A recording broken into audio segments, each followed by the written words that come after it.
Awesome. Okay, welcome to my first spring workshop. I'm so excited you guys are here. I don't, if you guys have ever taken any in the past, these are like a little bit newer for me.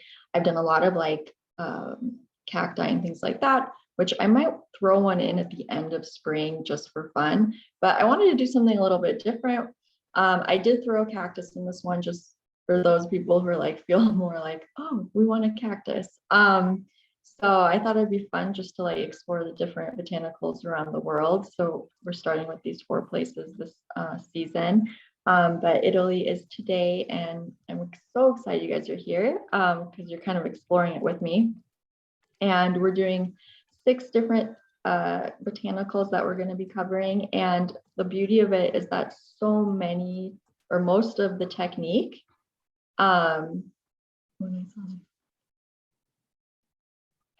yes. When with the technique, it just kind of goes from one to the next. So you can use the same technique throughout, and you just kind of learn more and kind of improve upon the skill. But it's really awesome because you're just using a lot of the similar brush strokes, just in maybe minor ways that are like a little bit different. And if you guys have never painted before, I like to instruct it really towards beginners. So if you are ahead, like where you've done this a couple of times, you know, you can go at your own pace, but just know that I'll be doing very step by step for you, so people don't get lost or feel intimidated. And that's another thing. When I teach these, it's really skill set is like what I'm trying to teach you, but at the same time, like it's more about just having like fun doing it. So I don't want you guys to have all this pressure about being perfect or doing something right, especially if it's your first time. Just kind of put those thoughts away for now. This is really about fun. And I hope that you can, if you decide to, take these skills with you to your practice. And that's why I'm really more about kind of the process as opposed to like, I'm sure you maybe taken the kind of like those paint night things where like you have one final piece, and which is really fun. I like to just do it more where you really kind of learn how to use like the brush and things like that, so you can utilize it later and not just like fill something in. Anyways, so let's just go over materials really quickly. So everybody, I know it's a mix. Some people bought the kit and some people using their own materials, which is fine. So everybody should have 2 paintbrushes. If you don't, then you just make with what you have. But this one is a number 10, I believe. Yeah, a round paintbrush. It's a watercolor brush. And then this one's a number 2, and this one they consider like a round detail brush. These 2 are just really good together because this one you can get like broader strokes. And this one you can have more control, especially when you're learning to have a smaller brush, so that when you're doing detail work, it's easier to use this brush and not get like the paint everywhere that you don't want it to be. But as you improve, you can definitely use this one more for that stuff. But I just like to have it for you guys, especially less intimidating. Another thing is your paints. So if you did buy the kit, you would have your little paint palette here with 6 different colors. If you are using your own materials, like I said in the email, you kind of just, if you could find colors similar, then that will work fine. Nothing has to be perfect. So there's a light gray, there is kind of harder to see, like an ivy, which is like a darker, a little bit of cooler green. There's like more of a natural green, and then a lilac, which looks more blue here, I know, and then like a rose, so like a rose pink. And because we'll be doing some mixing, some people just mix in their little palette, but if you want to not do that, then have like even like if you have a disposable palette, if you don't, you have an actual palette, or even I've used, like I was saying, a ceramic plate, something where it just doesn't absorb like a paper plate, you know. Use that to mix, and then you can just wash it off. For brands, I use a Winsor Newton Cotman. Let me show you.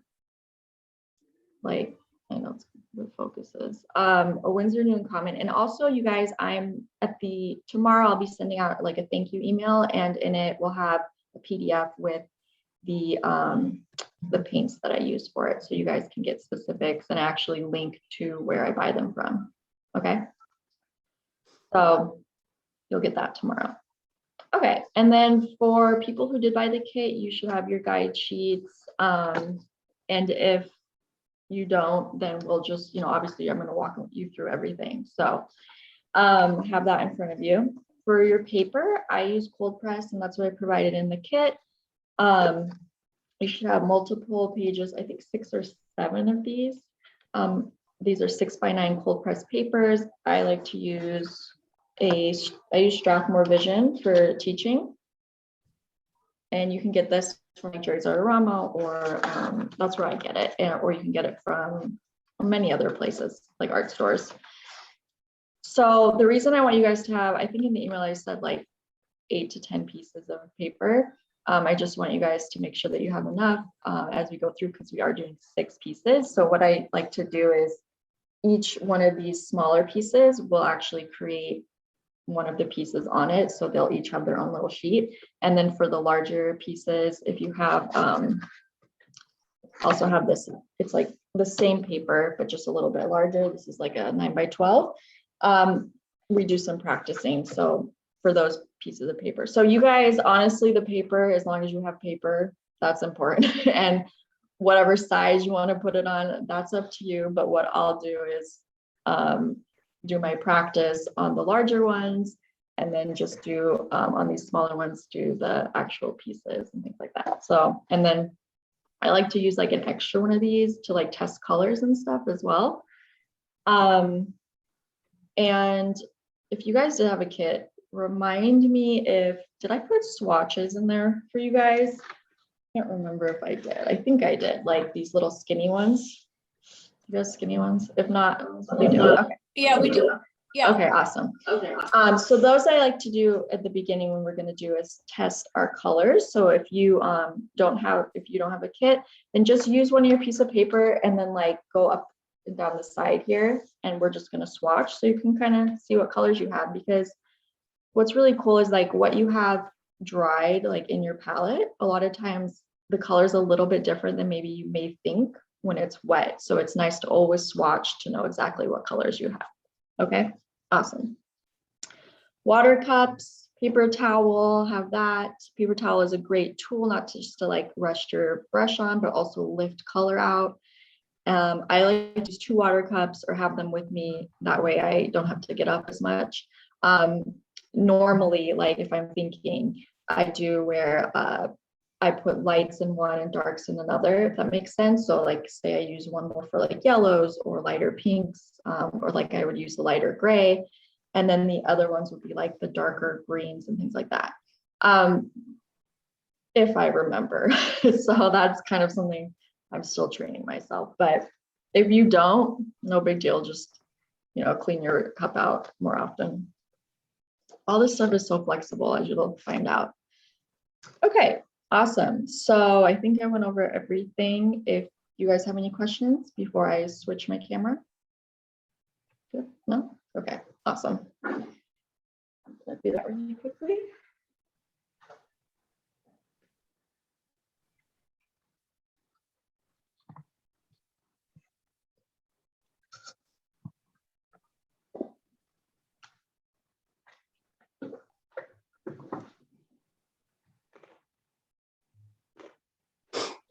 Okay, let me put this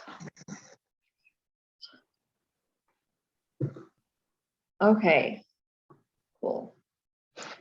So let me move some of this around here. And I'm going to grab my swatch. Okay. And then what I like to do is, if you have like more of so this is semi-moist paint, which means it's not completely dry. And I like to use semi-moist because it actually, I think it helps, the color stays richer.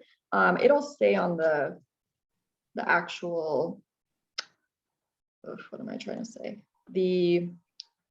well, actually for these, they won't. Okay, so like when you're buying, say more student grade, like if you guys have heard of praying or something, if I can find, I'll find you one to show you.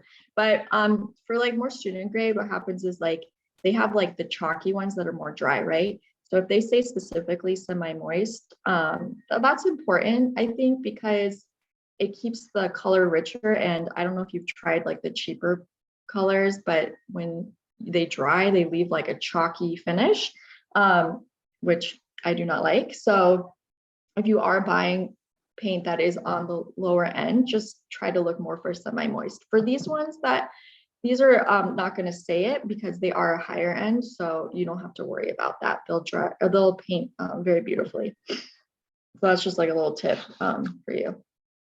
Okay, so what I like to do, I move my tea so I don't get paint. Be careful of that. So I'm left-handed, so a lot of my stuff will be on my left side. So I suggest if you've never painted, you probably will be more comfortable having it on whatever hands you paint with, the side like that.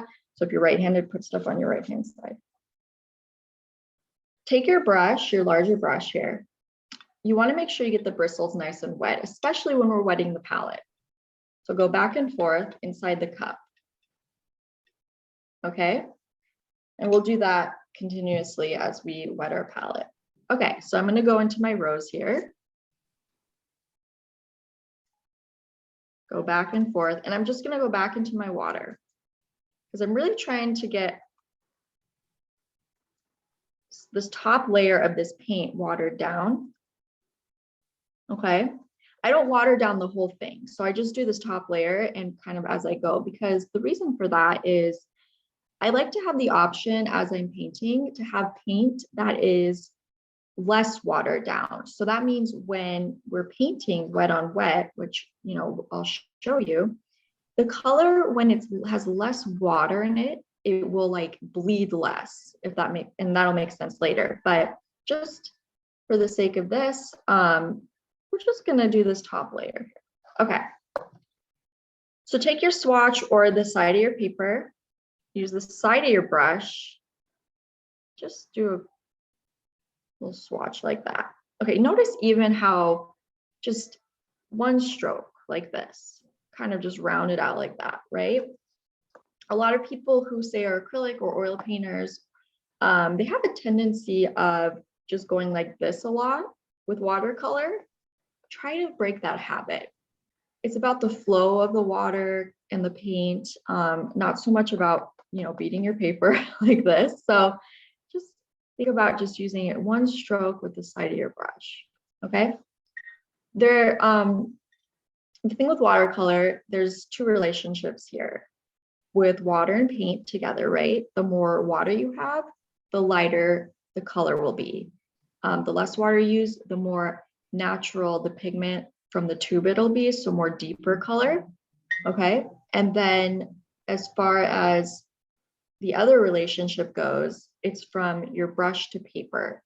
So the more pressure you put down on your brush, the larger the brush stroke will be, right? So the more delicate, say like the tip you use, you're not going to get as big of a mark. And we'll go over all of that, but just keep that in mind. Okay. So I like to stay within a similar color family as I'm swatching. That way I don't have to clean my brush out as often. And I'm really kind of lazy about cleaning my brush out, only because I paint wet on wet, which means the colors will bleed together anyway. And I like the mix, but say I'm going from like this pink to this green, I have to be more careful. Otherwise I'm going to get like a brown color that I don't want. So I'm going to go over here to the lilac. Add a little bit more water. Use the side of my brush, just lift. Again, we're just trying to look for that median tone, middle tone. So lighten it up enough where like you can actually see the color, like a little transparency.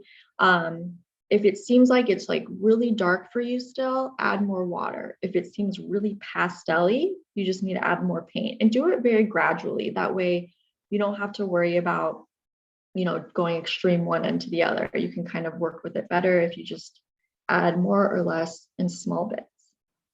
Okay, so now clean up my brush a little bit. because I'm going to go over to my yellow here. Yellow always gets dirty, just so you know. So yellow is going to be dirty by the end, I promise you. And what I mean by that is going to have some paint in it. Okay, side of my brush here. And what you can always do as well is say like you have this color, right? And be like, I want it to be a little bit lighter. So I just clean out my brush a little bit, add water to it. And then I actually, while it's still wet, I go over the edging and it pulls more of that color off to the side where I put my brush. So it disperses it. So that way, like it lightens up a little bit. Also, if you say you use too much color somewhere, you can always use your paper towel and dab it out. And we'll do that a lot today, because I use that when I create a lot of highlights sometimes. So, okay, so now I'm going to go to my gray. I use gray to paint white, like the white, say the blossom for the orange blossom, because, you know, when we're painting white on white, you don't see anything. So there's really no reason for doing that. So the gray actually acts as a white in this. And think of it as like more of like a shadow, like it creates that like subtle shadow for white.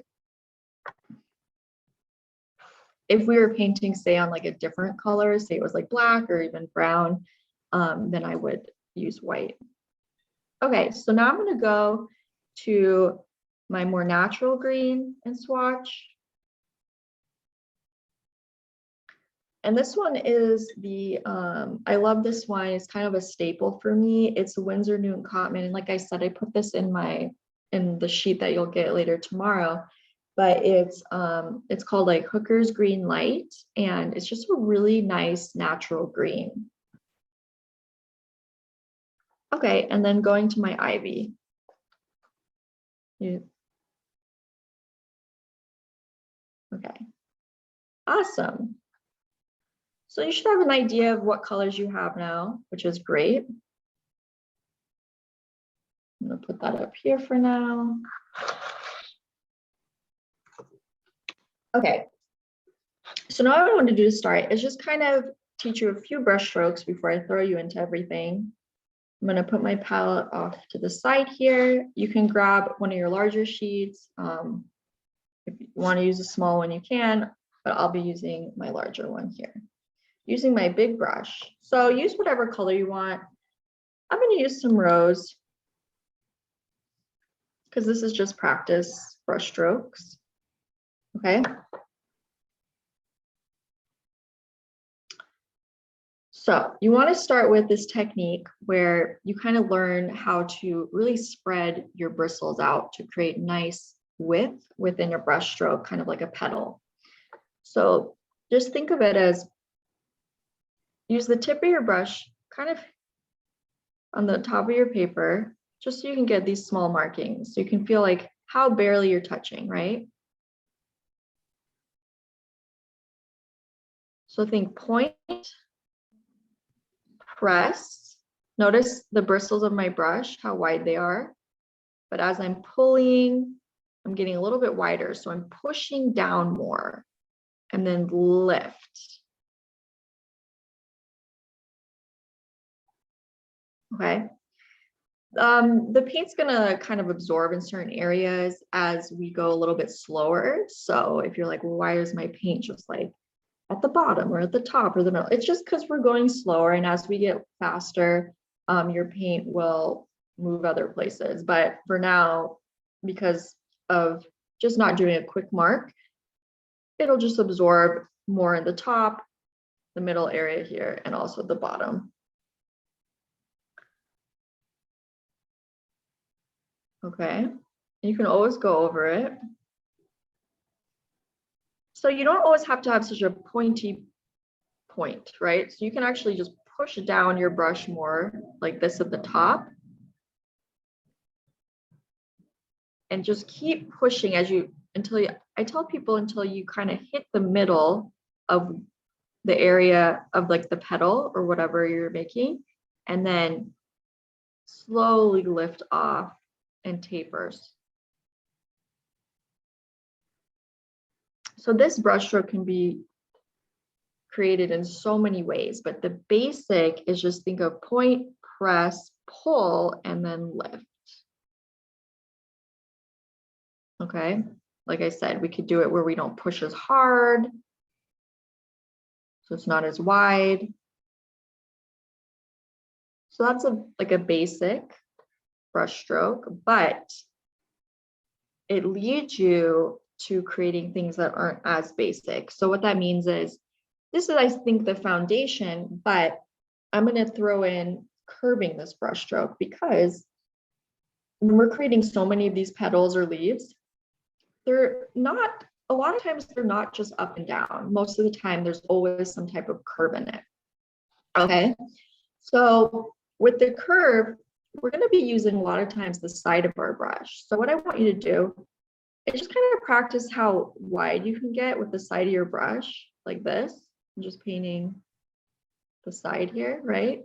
And we're going to create a marking or like a petal shape just with the side here. Because if you try to create a curve with the tip of your brush, you're going to get something like that, right? Well, that has no volume. It looks like a parenthesis, right? So we wanted to have more of a petal shape. Continue loading your brush up as you need. So if you start seeing it getting like this light, load it back up. Okay. So what I like to do, there's, like I said, there's many ways, but what we're going to start with is we're going to point, just so you can get that feeling again. Point, press, but using the side of my brush. I'll do this several times if you just want to watch. Curve, and then lift. Okay. You can do it where it doesn't have such a flat top here. So you start curving it more like this. So like I'm using the tip to start, but really just pushing down right away to create that curve. And you want to practice doing it both ways. You'll notice one side is going to be a little harder than the other, and that's natural because of your hand placement. So for me, being left-handed, going curving off to the left is actually a little bit more difficult than curving off to the right. So this is like doing my left hand, and it's a little more difficult. Like I don't get as a smooth brush stroke. So I just fix it while it's still wet. So say I want it more rounded, I go back in and just round it out if I need to. Okay.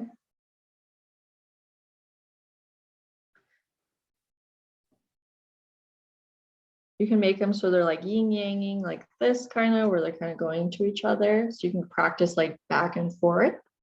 And it's really important to always practice different sizes, because we're going to use a lot of variation. Not everything's going to just be this one size. So I just put less pressure down when I'm creating a smaller size. I'm not using the full width of the brush, the full length of it. Okay. Even if I'm like doing a tiny one, it's like barely. So like when we're doing the rose, we're going to be using our smaller brush. So if you want to take your small brush and practice it at a smaller scale. Hobby Lobby ones. Okay, you can go like this, and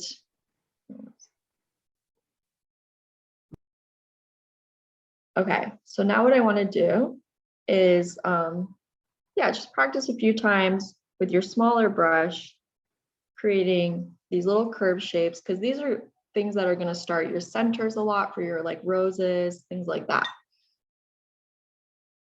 You can be really dramatic with your curves. So like when we do a rose, a lot of like I do petals that are more fitting around like a larger space. So something like this kind of looks like a bird, huh?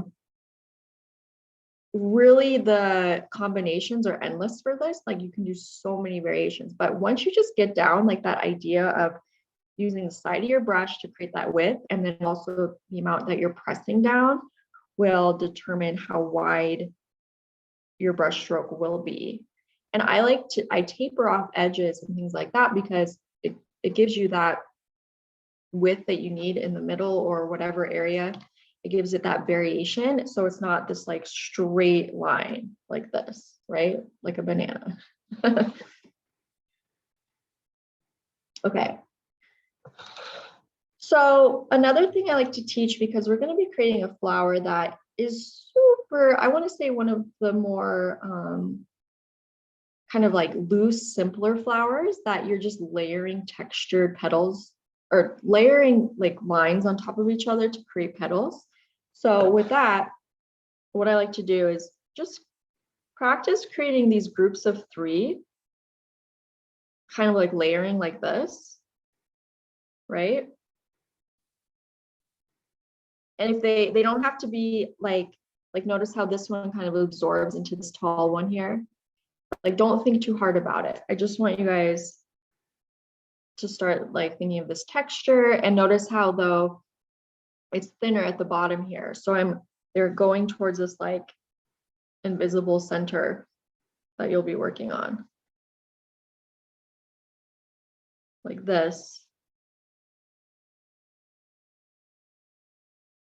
Another thing is, as you paint, you want to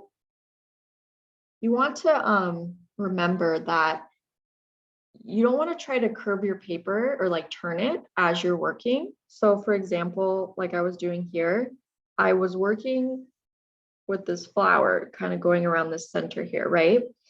Well, I have to kind of just change the brush stroke as far as where I'm starting to get to the center. So from the top, I like to start out going in, and then from the bottom, I go from in to out. And that will take a while for you to feel comfortable with. If that's something you haven't really picked up on yet, which if you're a beginner, I'm sure you haven't. So it's gonna feel weird, like, cause you're gonna wanna be like rotating it with the flower circle, but really try not to do that, because then think about it, like anything that you do in a circle, any kind of flower, anything, you'll have to move your paper, otherwise you'll be stuck. So, okay, so these groupings, and just notice, yeah, how they're very loose. And that's how we're gonna start when we create our, honestly, forgive me for pronouncing these flowers because some of them, you know. Okay, let's see, what are we gonna do here? The Primula epinina. That's probably completely wrong, but you get the drift. So we're gonna start with that actually. So what I'm gonna do is grab, okay, do you guys have any questions about these brush strokes before we move forward? Good, okay. If you do find that you're getting, say, a line like this, where it looks like a crescent moon or something, you're not putting enough of your side of your brush down, you're using too much of your tip. So just try to practice with using the side when you're curving like that, okay? Because that's a common thing with beginners, especially because they're just like more hesitant to do anything. So they do very light touches, light brush strokes, things like that. I want you to be brave and kind of just go for it. Okay. So I'm going to start with one of my smaller sheets here. Again, if you have your own stuff, then you can just, start with whatever you want or whatever size you want.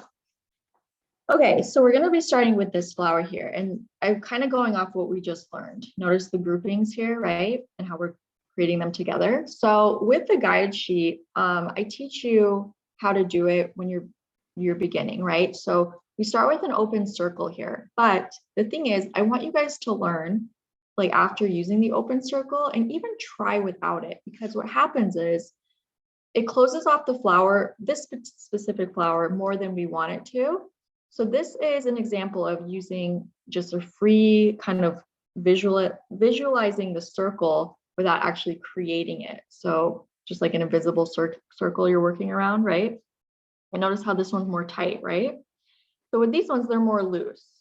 But I understand as you're learning, you kind of want to know how to work around a center. So that's why I'm going to teach you how to do that, and just know that as you get better, try to lose it and work around like a center that you don't see. Okay. And that'll take a little time but I do want you guys to try it. So at least in this practice, do one where you don't make a circle. And if you start feeling comfortable, like, oh, I can do that, then just continue. But if you're like, oh, I need the circle, then just keep with it. Okay. I'm going to put this up here. Okay, so I'm going to clean my brush. Make sure I have some paper towel.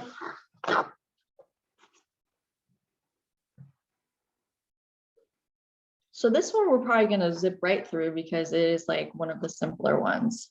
And I want to start it out because I want you guys to feel a little bit more just comfortable and not throw you into, say, like a rose, because the rose, I would say, out of all of them, is probably the toughest. But I'm not going to save that one for last either. There's a method.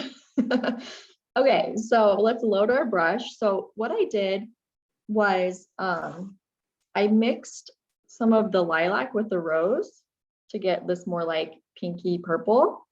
If you, again, the mixing that I do, if you want to do it with me, you can. If you just like a straight flower to be like lilac, if you don't want it to mix, then don't do it. But I think it's good to practice your mixing skills. And it doesn't have to be exact because we're all going to have like a slightly different ratio, but let's try to get close. Okay, so I have my palette, my very dirty palette here. Just clean this part off for a minute. Okay, say you don't have an extra mixer like a plate or anything. You could always use one of your papers. I mix on top of watercolor paper so many times, so that's also an option. Okay, so I'm going to take some of my purple, put it down. And as you're creating, you might have to mix more of the color, which is fine. So do it at your own, like basically as you finish, mix more.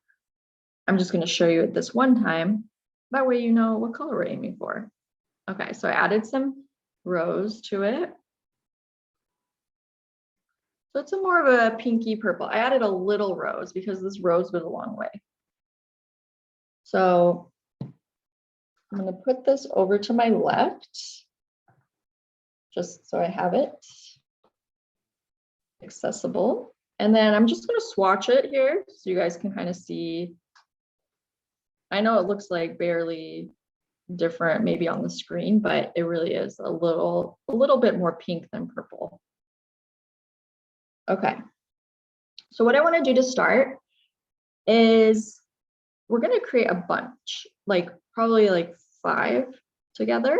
So what I'm going to do is I'm going to start with, I'll do one with the center so you guys can see it, and then without the center, so or the circle center. So start more. Okay, so the grouping, you got to try to visualize. So this is part of painting too, like your composition or like your actual painting, right? So I'm going to be putting one like right here, one underneath. So it's going to be just like a grouping more in the center and then have some leaves coming off of it. So I'm going to start off here to the top right, create my open circle like this. Okay. Actually, I should have created them up bigger. So what I'm going to do is lift it out like that. No worries.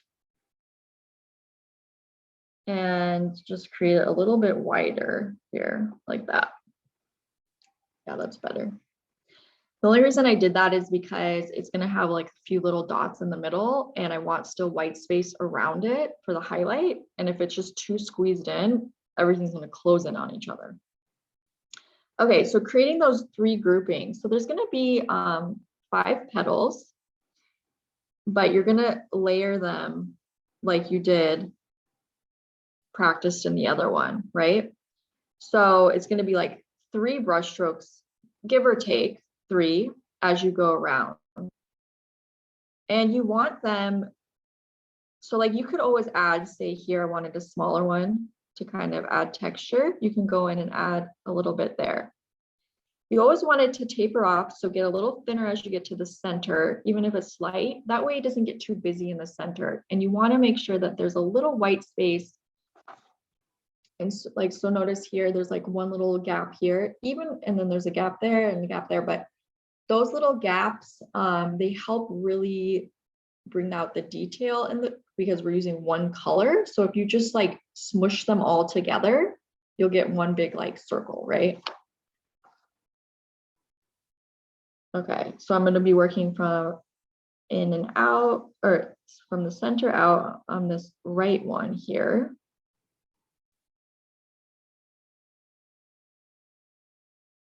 Okay. So now, let's see, what's the next one? We're going to do one coming out, down a little bit more, and layering them on top. So the reason I can do this and layer them on top of each other is because I'm working wet on wet, and they'll just like blend into each other nicely. Okay, and then I'm gonna fit a third one in here, or sorry, not a third, a fifth one in here. And that one I'm gonna have touch a little bit. And then you go back and you look and you're like, okay, do I need to fix something? So I might go back in, maybe make another layer of something like this, just to make it so not so gappy. I know it's like that relationship between your gaps, which is kind of funny, but you want not too many so it looks really gappy and open, but you want enough where they look separated enough where it doesn't turn into one big circle. Okay, so now what I'm gonna do is take my small brush with the same color purple. I'm going to create some dots in the center, leaving a white space around the circle.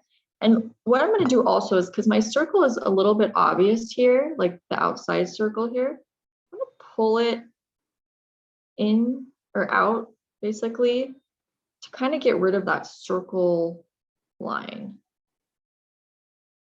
as much as I can. Okay.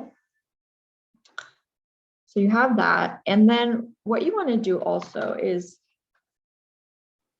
what I like to do.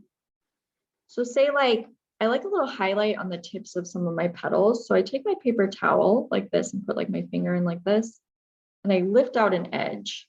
And say like an edge that you want lifted is dry, just go back in with some water on your brush and like vibrate out that surface to lift out the color a little bit, and use your paper towel. I like to do this on some of the ends, again, for like a nice added highlight. So I'm just lifting it out. Okay.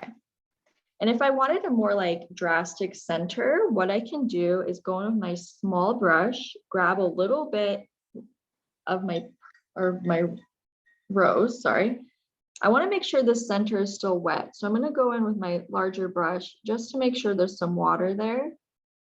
If yours already has water, leave it alone. Mine was a little dry. So I'm going to circle with the rose around, kind of let it bleed in. Okay, you don't have to do that. That's just something like if you want a more drastic color, you could always also just go in with your pure lilac and do the same thing instead. So we're gonna just experiment with different things as we're doing this. That helps create like a more, I want to say like contrasted center, because you're gonna have more shadow. Okay, and you can kind of pull the paint around. Say it bleeds out too far, use your brush to push it back in, or you could always use your paper towel to lift it out and reapply a little more paint. Okay, so I'm gonna do this a little bit faster as we're creating the rest of the groupings or the rest of the flowers. So what I'm gonna do is, again, like I said, for these ones, I'm gonna work around an invisible center, and I want you guys to try at least one, okay? So, and the great thing also is like, you want to vary, say, how much paint you have in your brush with the different petals. And what I mean by that is, notice how like it's a little bit lighter in some of them, a little bit darker. That helps create that nice variation, so things do pop out. So say this is because I have a little bit more paint in my brush. This one I have more water to get the lighter petals, okay? So let's do it where I lighten it up a little bit. You can always test it at the top a little bit. Okay, so I'm going to work around what I have here. So again, I'm working around an invisible center. 2, 3, 4. Okay. And then I'm going to, you can use the small brush or the tip of your large brush if you feel comfortable. And add in a few dots in the center. Like that. And then I'm going to grab some lilac just straight on my large brush and add some of it to the inner corners of those petals. More shadow for that one, okay? But I want you to notice, like this one is way more closed off because of that circle, right? This one has like some of that nice empty like space in between in the center. And I like that a lot for the sake of this flower, especially. Like, okay. So let's move to the next one. I'm going to have one kind of like peeking out from under. So what I do is this one's a lot darker. So you can either create this contrast by adding a darker color to make it look like it's shadowed and underneath. Or you can leave like a thin white like line in between as well. A little harder to see, but where you don't touch it at all really. Okay, but this darker color will help it go backwards when the lighter color will pop forward. That's about your shadows and things like that you'll learn as you get better as well. Just working around my open circle.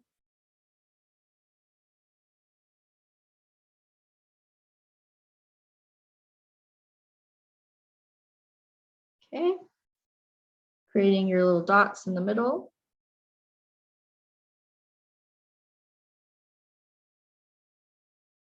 And then grabbing a little bit of lilac, less watered down, and just kind of adding it to the inner corner of those petals.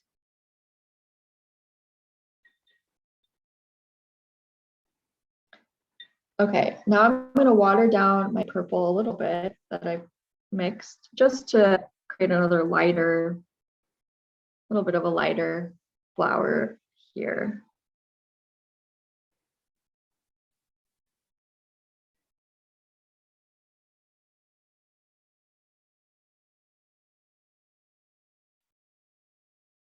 Okay. Then I'm going to take my small brush, grab a little lilac, use it for the center like that. And then again, a little like, look how it's not that watered down at all. I'm really just grabbing color straight from the palette because this is wet on wet. So this color is so wet still for these petals that it'll bleed really nicely. And I want to have a little bit more control. So I use a top color or layering color that has less water so it doesn't move as far. Because if I used a lot of water on the second layer, all the purple I think would flow into the very edges of the lighter purple. And then you cover up that light purple that you just made. Okay, so I'm gonna do one more kind of hiding I'm gonna have one hiding like, I'm gonna make it a little darker here, kind of hiding behind.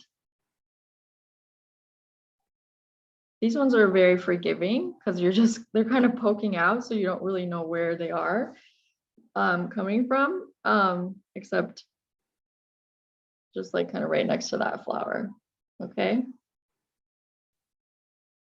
So it's a little more forgiving. Okay.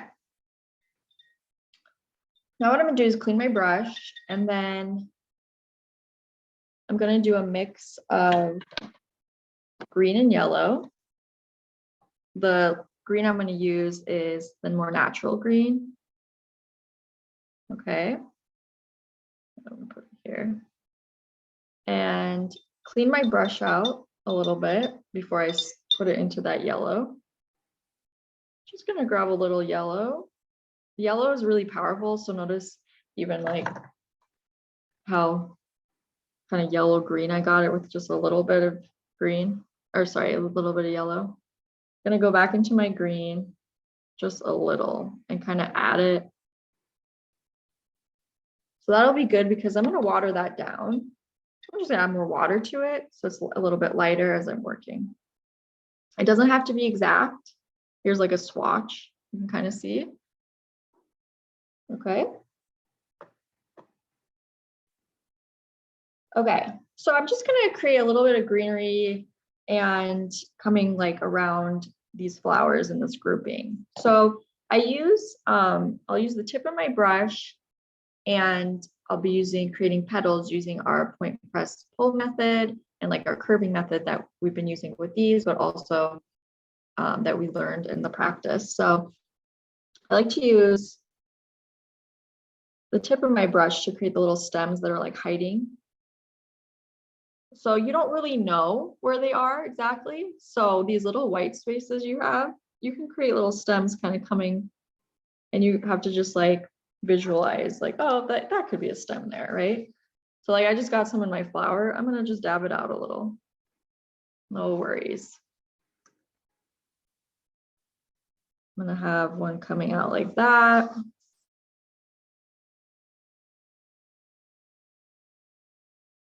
Like that. And then could have one coming like that. Could double like that. Okay. So this is like usually a hard part for people that are learning because they're like, well, where do I put it? Where do I put it? Like it will take a little time to be more free about where you put things like this. That's why painting looser can be a little bit more challenging, even though it seems so loose. So, like people don't think so, but you kind of have to like visualize, well, that would look good there. And like, even though you don't see it, if that makes sense. So just do the best you can with the openings that you have in your flower. Okay, so I'm going to create a leaf coming like here, but I want to round it out. So I'm actually going to go over it a little bit, pull it in like that. Then I'm going to have another one smaller. So just really lifting my brush up as I get to the center here. Again, you can round it out a little bit.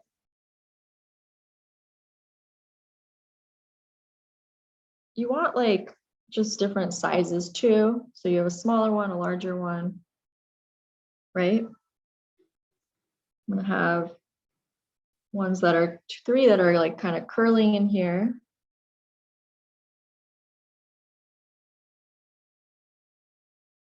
Again, I'm just lifting as I'm getting closer to the flower, just so that it stays like light and whimsical and doesn't like overlap with the petals, doesn't take away from the petals.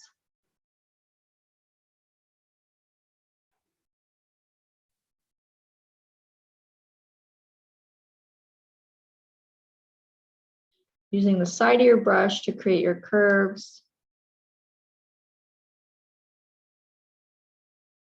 And just rounding anything out that may like end up being too flat on a side, because you want it to be curvy like leaves.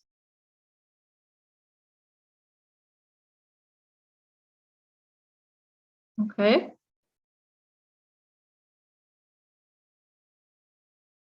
And this one kind of bled in to the flower as well. So I'm gonna lift it out a little bit.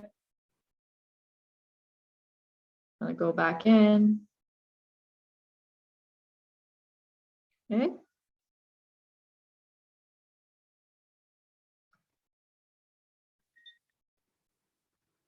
So for example, like I have this hard line here that I see. I don't like it. So I'm gonna go in and just like lift it out a little bit, get rid of it.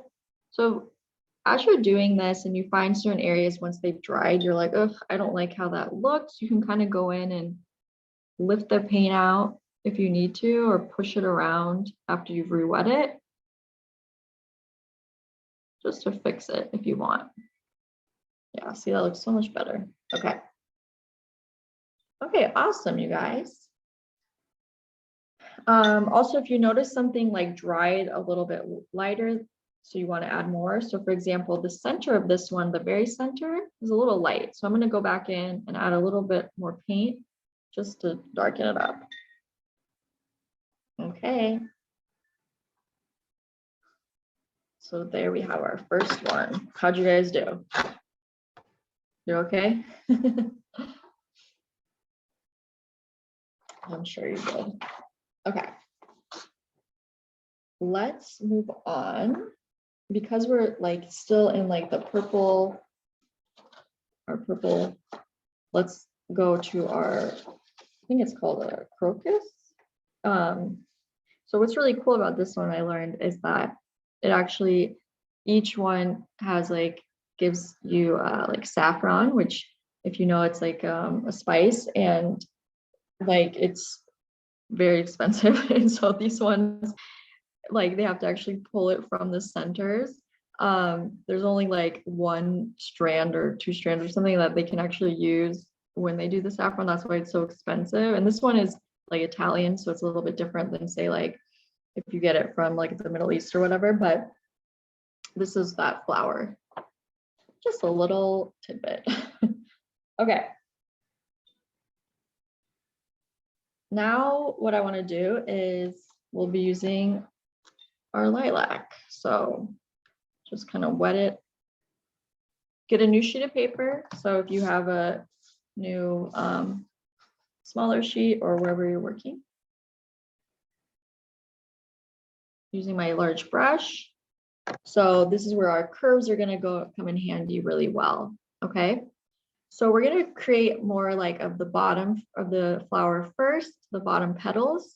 And how we do that is we're going to create two like bunny ears basically, but they have to be really curvy. So I'm going to start out with my right one, starting at the top using the tip, pulling down kind of around like that. Okay, so it's going to be a really curved one. Okay, so now what I'm going to do is go back to my left side here. I added a little water to my brush so that the purple was a little bit lighter. I might have to lighten out this. I haven't decided yet. It kind of just depends on what the other ones look like, or the other petals. But so now what I want to do is pull and kind of curve another one, but like underneath like that. Okay, and it's going to bleed into it, and that's fine. So you want to leave this white space in the middle here, because that's where we're going to be putting our center of the flower that's going to be exposed. Okay. So I'm going to just add a little more water, like mixing it. And now what I want to do is create the two petals on the top here. So there's going to be one kind of curved around like that. So like what I like to do is do the outline. If I know, like if I have to have an exact placement that I want it, right? And then I fill it in, but leaving a tiny thin white line between it and the petal in front of it, so that front petal does not absorb the back petal. Okay, so what I want to do now is actually lift out some of the color on this front petal, but it dried. So using my brush with water, I'm gonna go in, vibrate the surface a little bit. If you need to manipulate the shape a little, like you didn't like it or something, do that at this time as well. Then I'm gonna take my paper towel and gently lift some of that color out. And I like to go in and add a little more color towards the base and kind of let it ride up like that.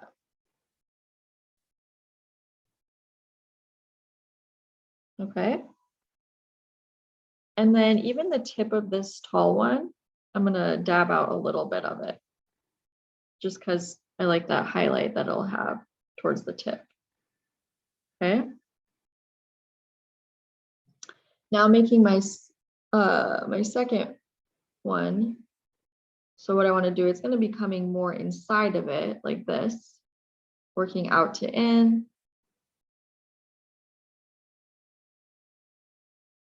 It's going to be a little shorter as well. This one is a little taller. And I'm going to have it kind of curving inside like that. I think I got some blue in mine.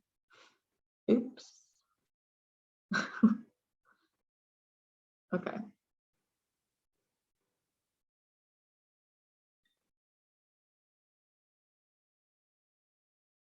Okay. I'm going to pull this a little bit closer in like that. And then take my paper towel and lift out a little bit of the tip like that. Okay. So then just keep loading your brush up. I like to, again, add more water to it. So it's a little bit lighter purple, and then I can always go in and add more color if I need to. It's always with watercolor better to work light to dark unless you know specifically that a certain area is going to be like dark. But yeah, just think of that because it's opposite of acrylic and oil. Okay, so this one we're going to add 2 more petals, right? That's pretty awesome. Just 2 more petals here. So the other one's going to be on the side here. So you can kind of line it up a little bit. So it's, I like it to be a little bit higher. So notice how I'm moving it a little bit higher than say this point here, a little bit higher. I don't want it on the same plane. And then I'm going to pull it out and round it kind of underneath here like that. But I want this to be like more pointed out. So I'm going to just use the tip of my brush to create like that little bird head. Remember, that's like kind of rounded like a hook. Okay. I'm going to get a little bit closer to this other petal. I don't want too big of a gap. But I want to make a little bit of contrast, right? So what I'm going to do is I'm going to use my paper towel and lift this edging a little bit. That way, the outside like highlight, like lights can be hitting it more, say, than the inside of the petal. I want to pull this down a little bit more like that. Notice how I just keep messing with it? Yeah, that's going to happen. Okay, so this last petal you want to, I do like a little outline because I want it to kind of go into this tiny little gap here. And then I pull it kind of out and then in like that. Okay. And then I go in and fill it before it dries, but leaving a tiny white line in between it and the front petal until I get to the bottom. I let them touch because you've left enough white space up here where it separates them enough where they look different. And then I use my paper towel again to like dab out a little bit of the edging. Okay. And then I use a little more color on the inside of that petal like that, just so you can emphasize a little more shadow in there. Okay. If you find these two are super similar in color, like one's just too light or too dark, what I'm going to do is kind of lift out like I did before a little bit of the color, just a little bit. Okay. Cool. Now what I want to do, take my small brush, okay? And this one, what I did was I mixed some of the yellow with like a teeny bit of the rose to get kind of like this saffron-y, like orangey yellow, okay? And I just start creating these lines, and it's going to bleed into the purple, which is fine as you pull up. 1, 2, 3, like that. You want to just kind of fill this center a little bit, but still leaving white.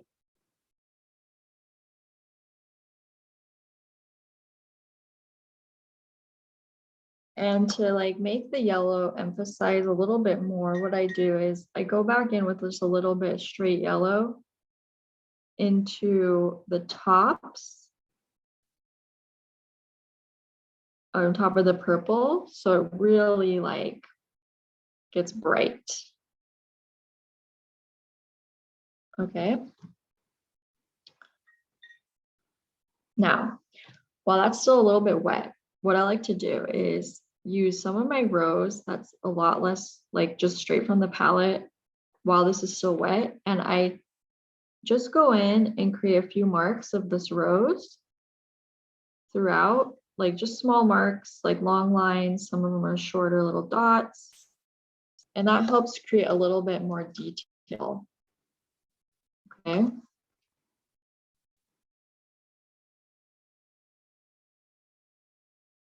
Kind of see that in there. Okay.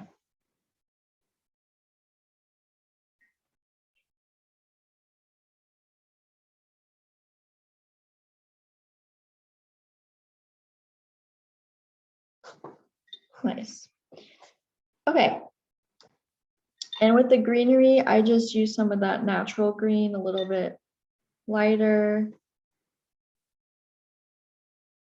with my large brush, and just created a stem here like that. And then if it's too dark, add some water. And they just have little wispy leaves, like some are larger, but for the most it's really wispy. So I just go in and I do like a lighter. I do a lighter kind of line of these like this for the leaves. And you can add more if you want to make it really busy, but I think I'm going to leave it like that because I like it.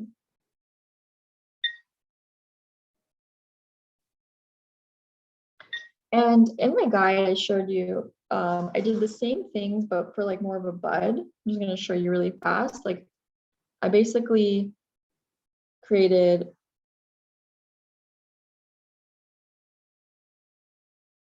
four brush strokes like this for a bud. So like say it's not completely open. And then I went in like I did with the other one with the yellow. Right? Super similar. If I don't want that yellow to bleed, I could have just waited a little bit or just lifted a little bit out like that and added more purple. But so it's at different stages depending on, you know, how it's grown and stuff, but that's an example of a smaller bud. Awesome. Okay. Do you guys have any questions about this one? You good? Okay. I hope to see them at the end. You guys can show me. I want to really see them. Okay. Now what we're going to do is we're going to do the leaf. So I think you say that cyclamen leaf, that's right? Right. I think it's part of, right? We're going to do the leaf. And this leaf is, it's going to be a fun practice because it's a few steps, but it's about pushing your color around and kind of the bleeding of the green, which is really fun. So we look, as we see, we start out with the stem here, right? And then we use like the more natural green, and we create more like a heart shape coming down, but like touching these stems while they're still wet, so that color kind of starts bleeding into it, right?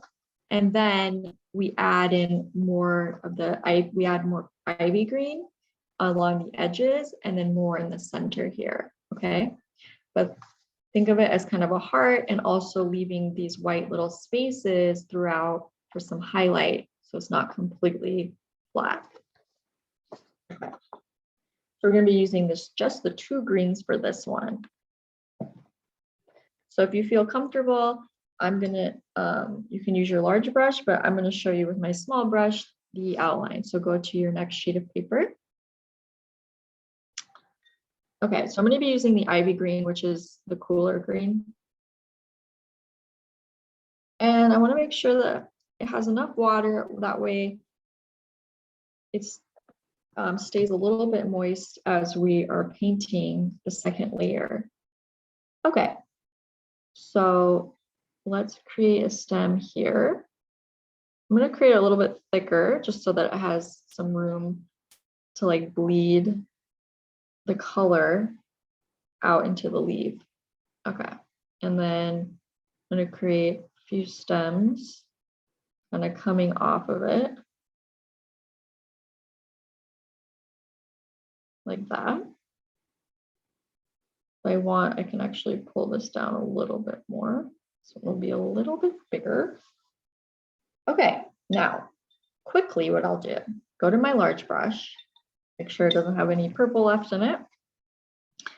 And I'm going to come into my green and water it down so that it's lighter. So I want to make sure it's like even a little bit lighter than that, like this. I want it more like that color. And I'm going to start at the top here and kind of do this like heart shape like I was telling you about, but I'm going to create some texture, right? So it's not going to be this like straight heart. I'm going to pull it in and I'm going to kind of pull this green out as I'm pulling it in a little bit like that, right? Okay, go load your brush back up with some green. Okay, I'm going to start on the outside again, kind of working my way in to the center, pulling some of this color around. And then I want to make sure that I create the shape I want. So I'm just going to come in and like pull it in like this,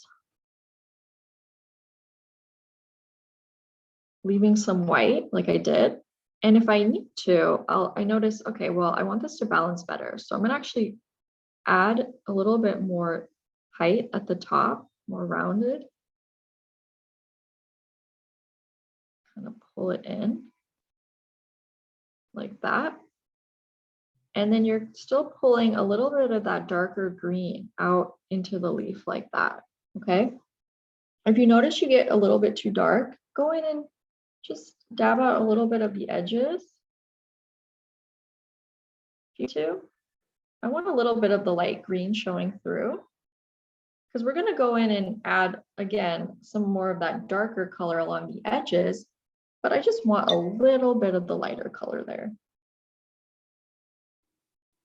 Okay, so then what I'm going to do is just add a layer of water over this. That way it stays wet as I'm working on the other side. If yours is really already super wet, leave it alone. Like, Mine was a little bit dry from dabbing out the color. Okay, load your color up with your natural green again. Starting in the center here. Again, using like the side of your brush, but also the tip to create some texture as you're creating like that heart shape. Pulling it into the center, but leaving white space.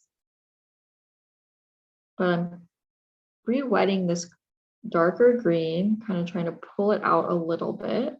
That way it bleeds well.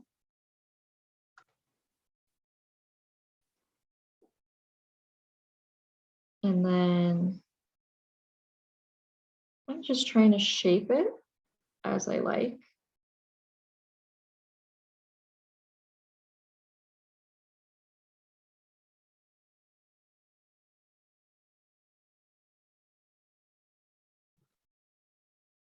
Okay. This one also is pretty forgiving. I think the main thing is like you're just trying to create this leaf shape that looks a little similar to like this heart, so you get a nice balance, right? So now what I want to do is I'm going to go in with my small brush, okay, and add some of this ivy green, less watered down. And I'm going to just start adding a little along the edging here and kind of let it bleed where it wants to go.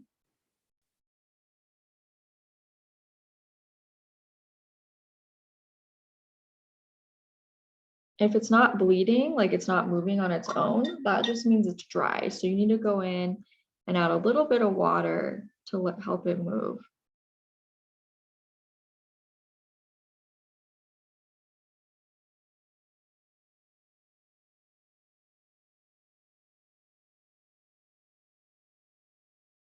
If you want to rework the shape a little bit as you're creating these darker colors on the edges, you can do so as well.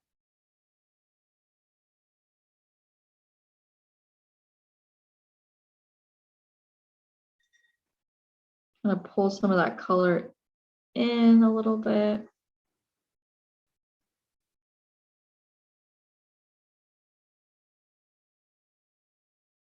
Okay, so now what I want to do is then add a little bit more to the center. Just for some depth, say like it got too light in certain areas, just because the specific leaf, it's like darker, it's dark in the middle. And if you see like a straight line, like you notice the straight line, I'm gonna try to like make it so that it's not super obvious, like this line here. So whether that be using my brush, kind of blur it out a little bit. All I really want left is just like that shadow of the green being there. Just makes it a little less obvious that it's like this straight line going kind of down the center. I mean, we know it's there, but just visually it looks a little bit nicer. Awesome. This one I really love doing because it requires two colors. It really helps me work on my paint water ratio and just like the shadows, the lights and darks. So I do suggest like if you're struggling with that, try to create like do an exercise with these. Okay. I hope you guys had fun with this one. I really enjoyed it. And once it's done drying, it's gonna be like just look different than what it looks like now because the paint is slowly moving as it's drying. So you can end up with something a little bit different than what you see right now. Okay. Oh, I'm so glad. I'm so glad. Okay. Now I want to move on to our, what should we do? Our cactus? Sure, let's do that. Let's do our cactus. Okay, so next paper here. So we're going to be doing this cactus here. So it is, it's going to be like this lighter green that we're going to start with. And notice we start with like an outline and we fill it in and then we add layers to it. And then there's going to be a grouping of 3, okay?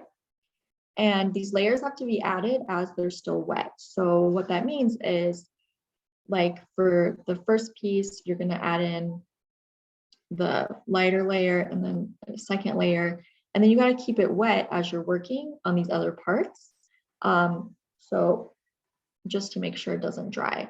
And then what we're going to do is just add our little flower or fruit toppers, just to give it that really cool kind of contrast, like red orange with the green. It looks really nice.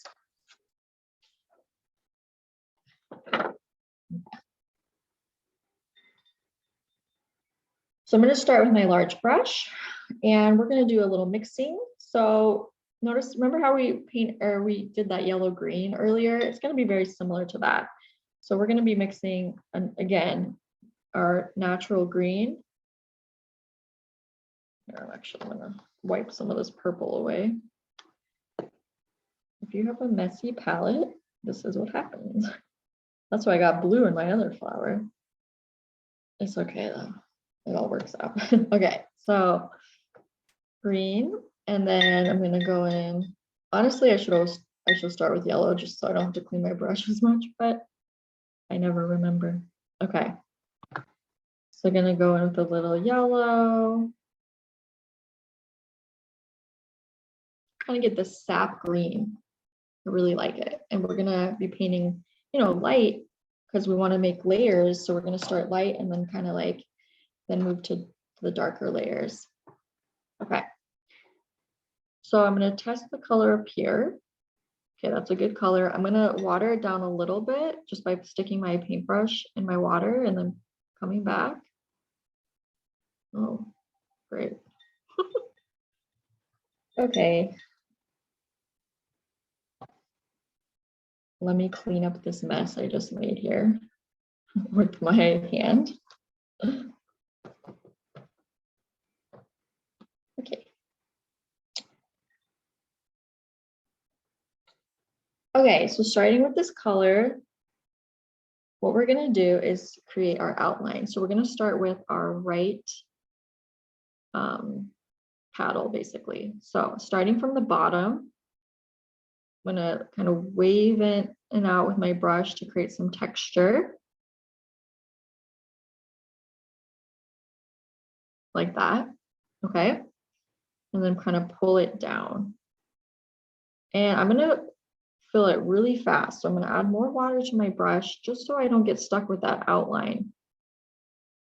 And I want this to be wet enough where I can keep adding layers to it.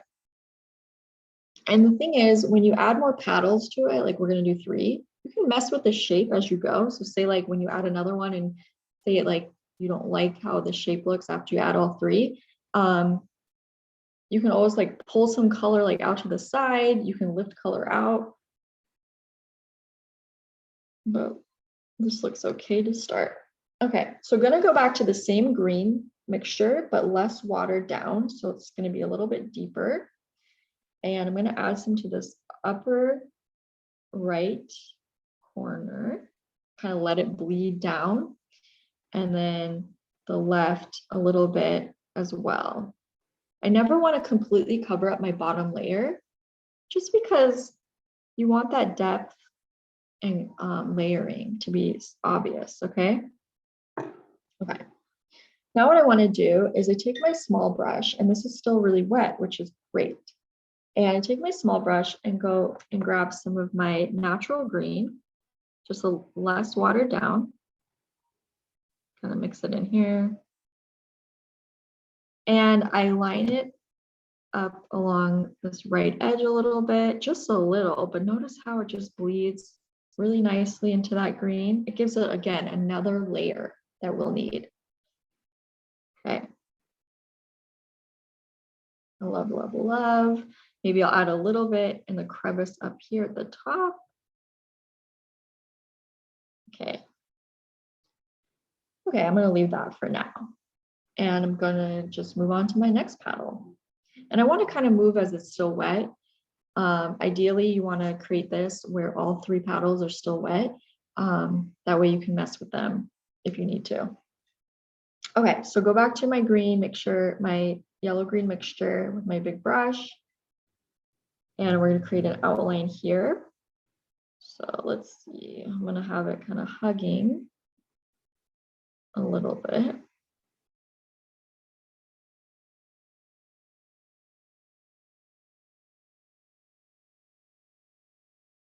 This one I might have to mess with a little bit more because I'm looking for a shape.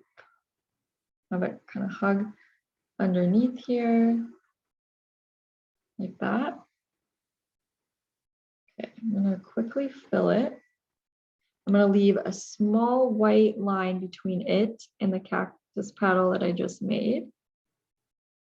And it's gonna eventually, it will touch, but I wanna be able to control that better. So for now,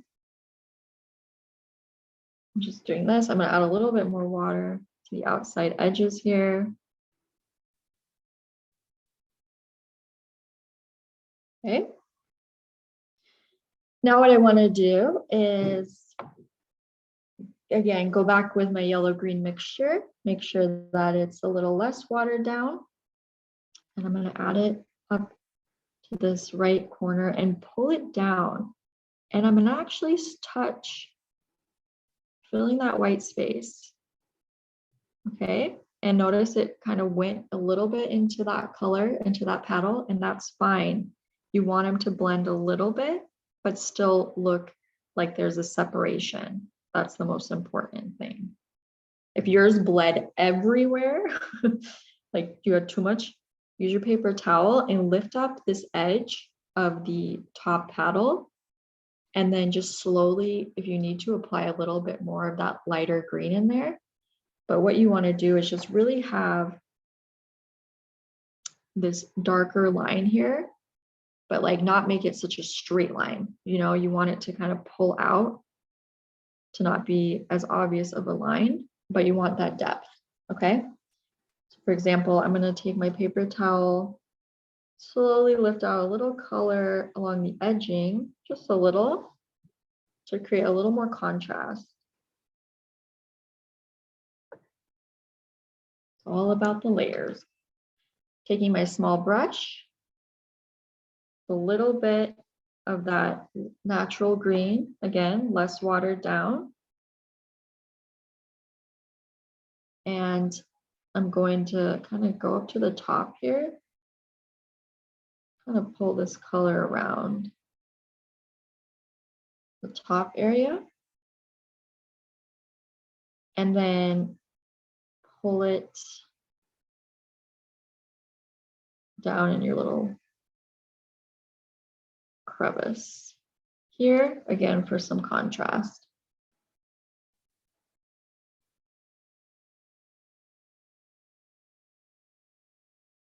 And like I said before, you don't want a straight line. So you don't want to pull it so it's like completely straight. Notice how it's like thicker and then thinner. So it looks more blended as opposed to just like placed like a straight line, right? Looks more like a shadow, like it blends in well.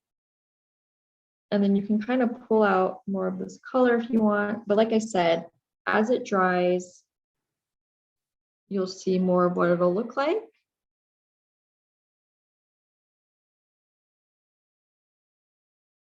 Okay.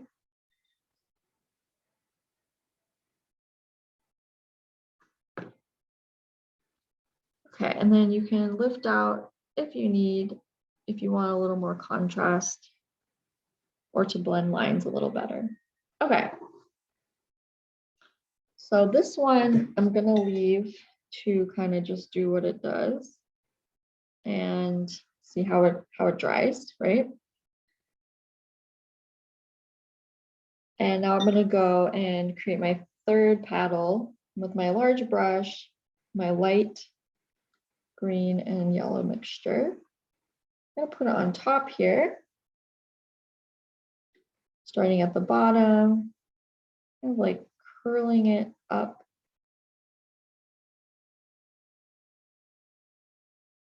And tapering it off a little as I get towards that last cactus petal that we did. Okay. And it's going to bleed a little to the bottom if it's wet, and that's fine. You kind of want that because I'm going to actually add more color there so that it bleeds more. Remember to add a little texture just by, as you're creating it, kind of going in and out with your brush so it's not completely smooth and doesn't look like, you know, a balloon or something. Okay, going back in with my brush, and I'm going to add more color towards the bottom where it hits that paddle. And then the upper right or right area, kind of let that bleed as well.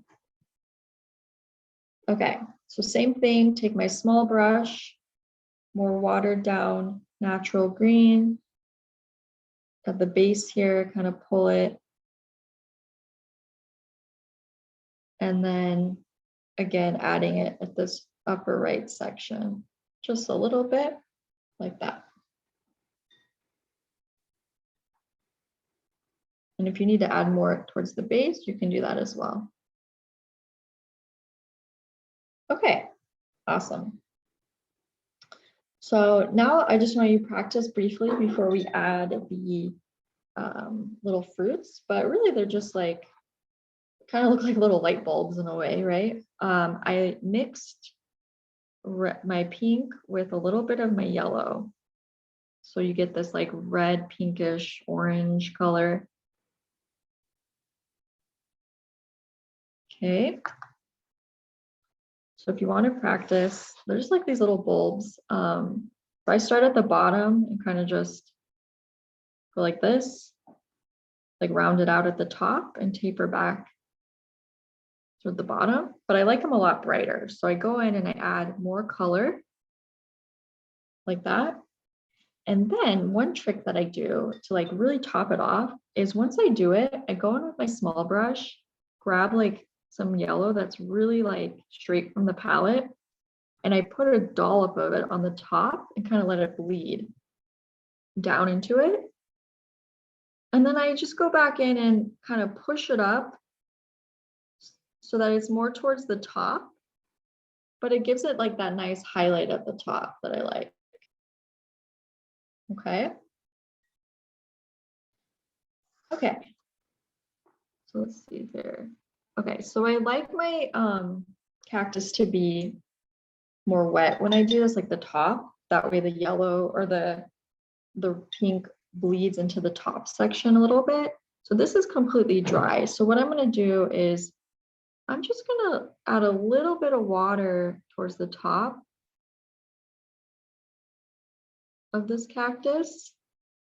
And then just make sure it's more wet over here, and then this one's still wet. So if I work fast enough, I'll be able to catch it before it dries. Okay. So let's go in with our small brush, mixing our yellow pink mixture, and just going to barely touch. Okay. And pull out. Sometimes I leave like one with like a white space like that. If you want to do that, you can, just for highlight. I don't do it for all of them. I do the pink first, the pink yellow mixture, and then I go back in with that dollop of yellow. That's why you have to move a little bit quicker. That way everything stays wet. If you need to add a little more water, you can as well. Okay. And then this last one here.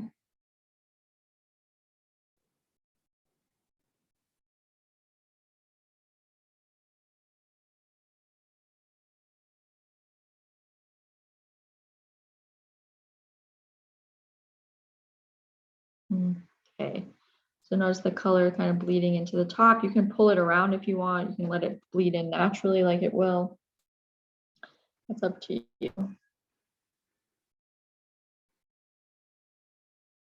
Then I'm gonna go to this one. And this one is gonna kind of be hugging from behind. So it's gonna be deeper down there. And then I'll have one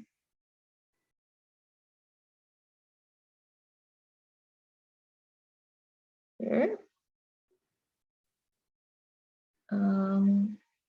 Okay. And then I'll have 3 at the top of this one here.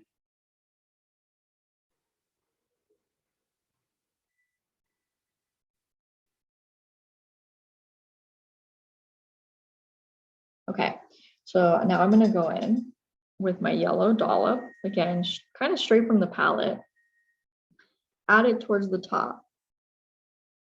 A few of them I'll let them bleed down, like I like that, but not all of them. Like some of them I just kind of want them to stay more situated at the top, like these ones will work well. That one, it bled pretty far in. So what I'm going to do is just kind of lift out some of it with my brush. But I'm going to go back in with more red, or sorry, pink. Like that. Just to overlap it. The pink is so powerful that it will cover up the yellow. So, okay. Ooh, I love that. It's like neon, right? With that pink and yellow, it gives it like that neon glow. Okay, so the bodies of mine are pretty dry, except that one is not as much, but I'm going to show you just the prickles. So once it's dry, the body, I go in and add prickles using my ivy green, which is like the deeper green. You could use the natural green, like much less watered down, of course, because it can get pretty dark. But just using the tip of my brush, again, make sure it's like pretty dry because you don't want them to like bleed out. I'm just going to use the tip of my brush to create little prickles kind of scattered throughout.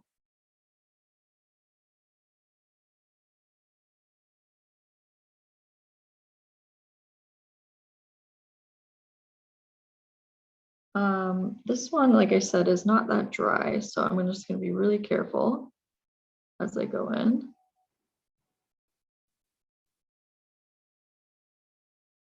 Okay.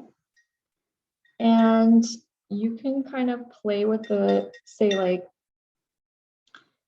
for example, this line is drying, like with this green line here.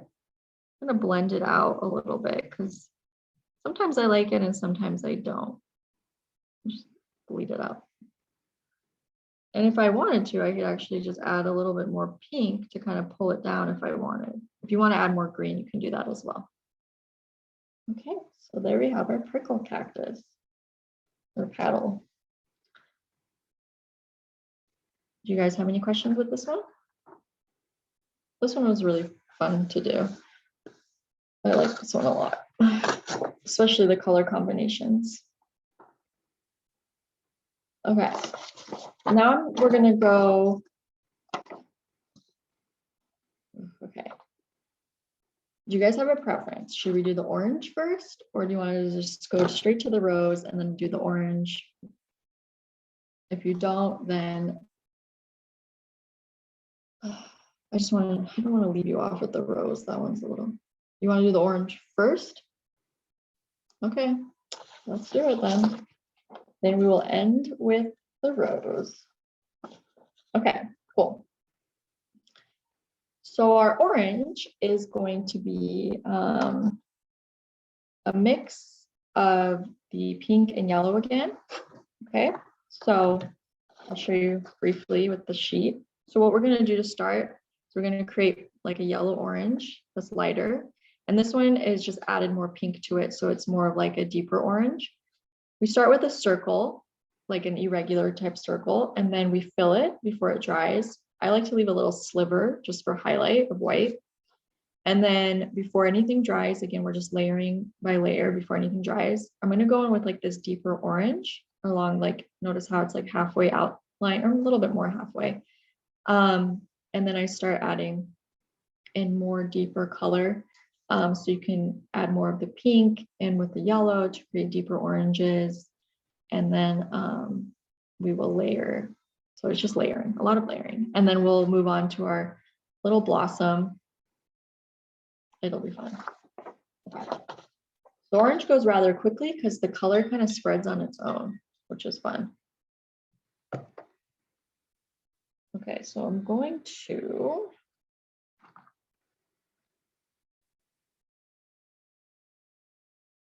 get a space to mix my yellow and pink to get like that, like more orange. What am I saying? Okay, so I'm going to start with yellow this time.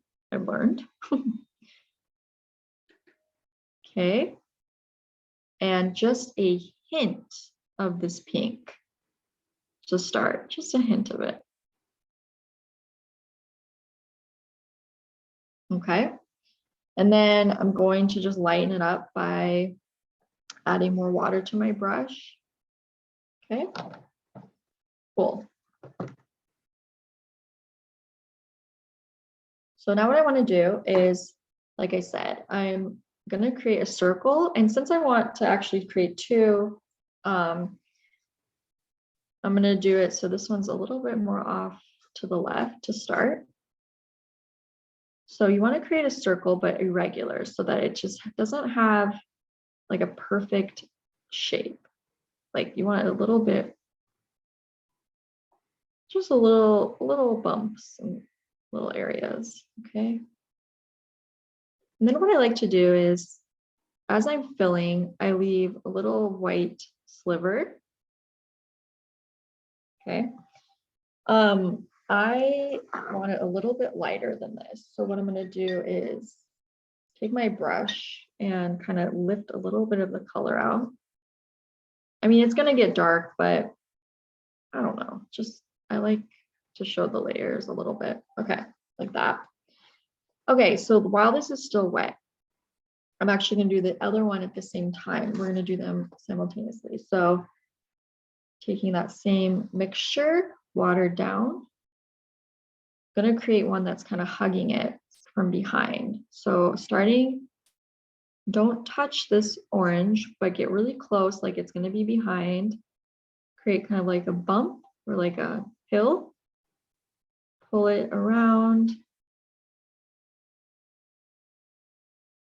and down like this, okay?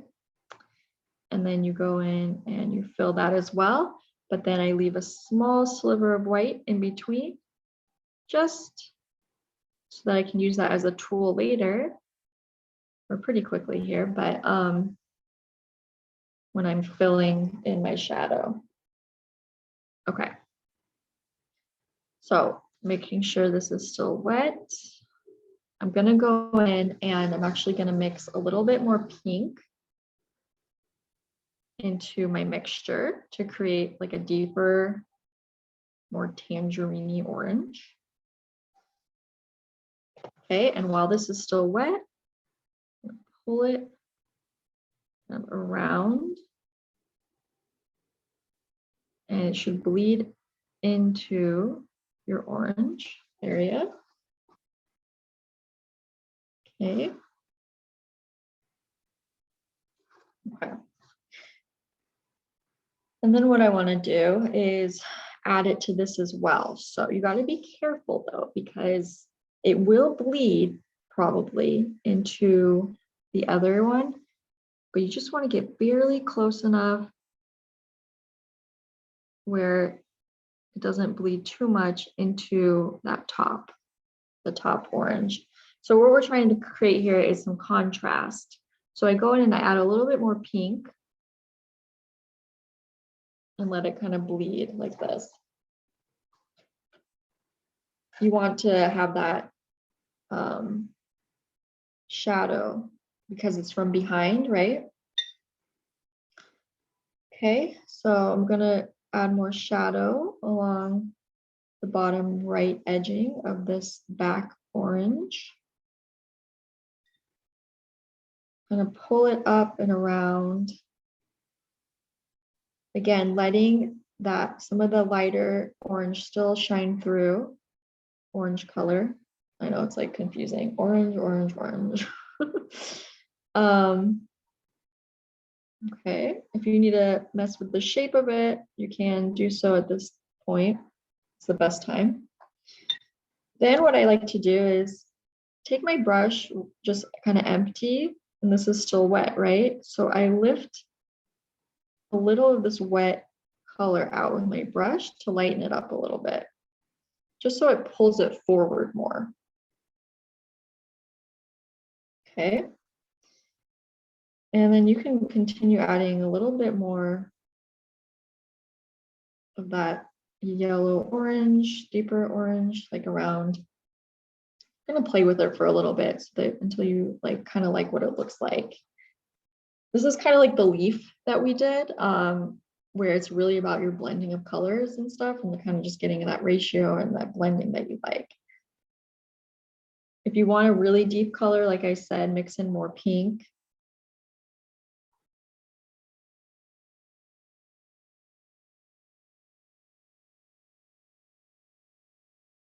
Okay, and look, this is all slowly moving and will dry looking different.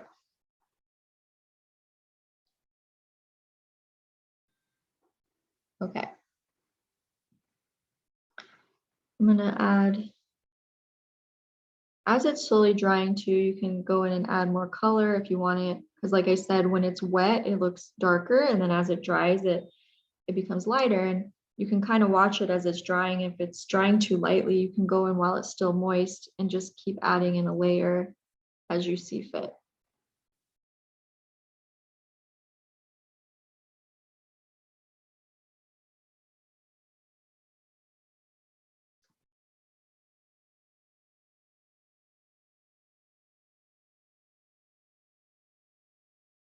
I like mine, just make sure it's round. Okay. Okay. I'm gonna, you don't want to mess with it too much. I'm gonna stop and just see how it dries. Okay.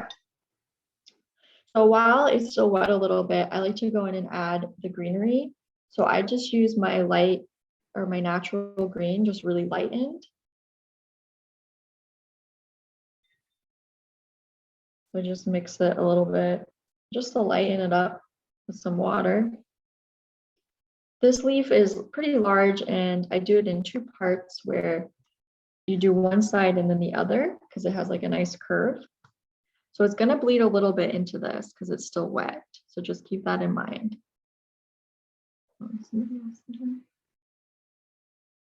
Oh. Okay. Now what I'm going to do is start at the bottom here, barely touching. So it's going to bleed a little into the yellow. So I have a little more control. And curve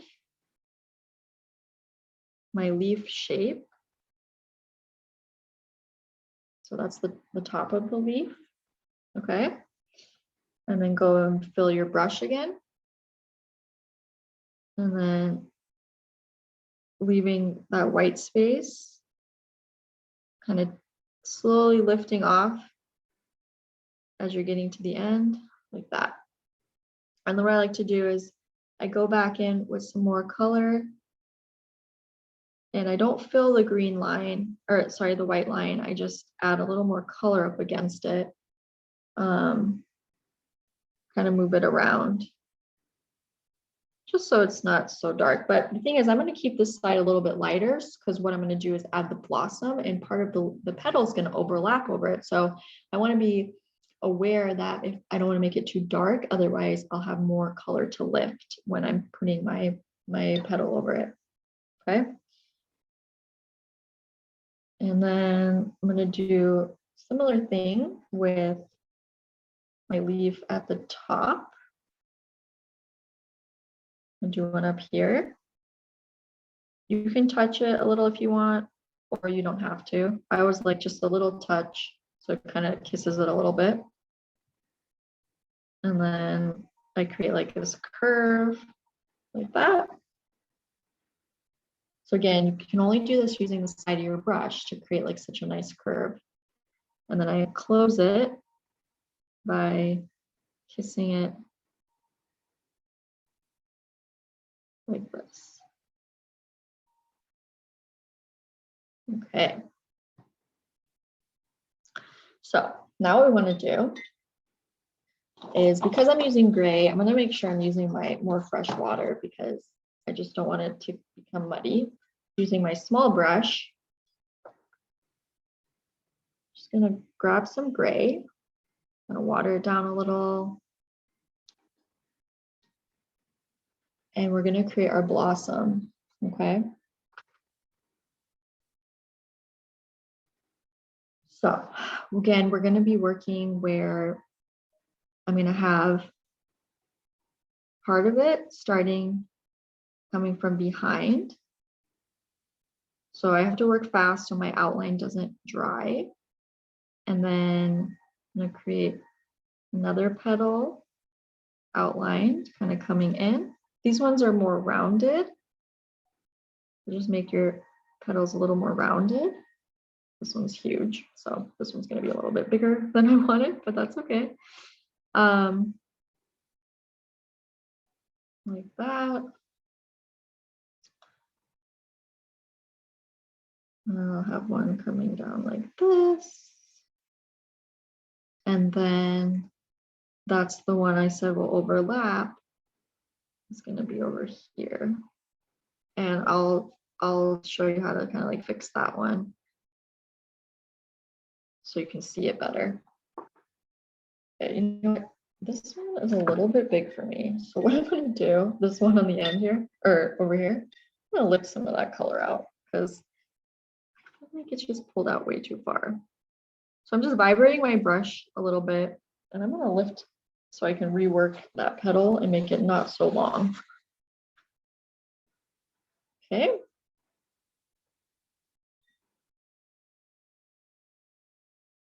I'm just gonna, yeah, that's a little better. Okay. So going in, filling, and it might be like this darker gray, which is fine. I mean, it's still light gray, but you might, you know, it looks like gray right now, which is fine. And just filling, don't fill the middle, just leave the middle open.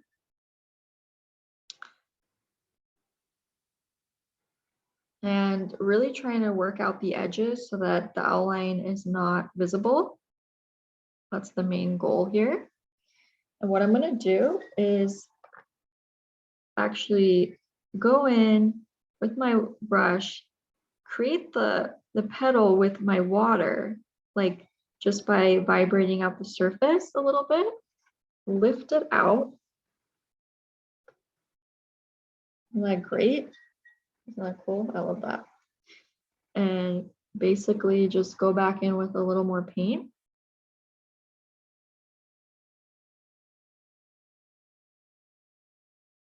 There you go. Okay, so what I want to do now is I want to lift out the edges of these petals so that they're like brighter. So take my paper towel, lift out the edges. And this one is underneath, so I'm not going to lift it as much because you want more shadow, but I'm just going to give it a little lift on the side. But I want it to be darker because, like I said, it's underneath, so it's better shadow. And for this one, I just want more depth. I want to just make sure that I create just a cleaner petal there. And if I need to go in with a little bit of my green along the edging, just to clean it up, I can. If yours doesn't need that, then you don't need to do that. If you like it the way it is. And then I just lift out a little bit of the edging. Okay. A lot of people, you can use like a masking fluid if you want to like work around, and then it's like a rubber, right? And then you like tear it off, or you get it off when you want to keep your whites. I used to do that a lot in college, but I just learned to like kind of lift things out. So it's really preference. Okay, so what I'm going to do is just add a little water to the inside bottom corners of this blossom and go in with some of my yellow. And I'm going to create little dots in the center, leaving white space, and pull yellow into the bottom edges or corners of these petals. And you have this beautiful blossom. And if you wanted more contrast, you can do like a yellow orange in the middle, like a little bit more, just for a little bit added contrast. I'm sorry, not yellow orange, a yellow with rose to get that orangey that we were using. Okay. And then if you want to, you can create your last little leaf, kind of hugging in between.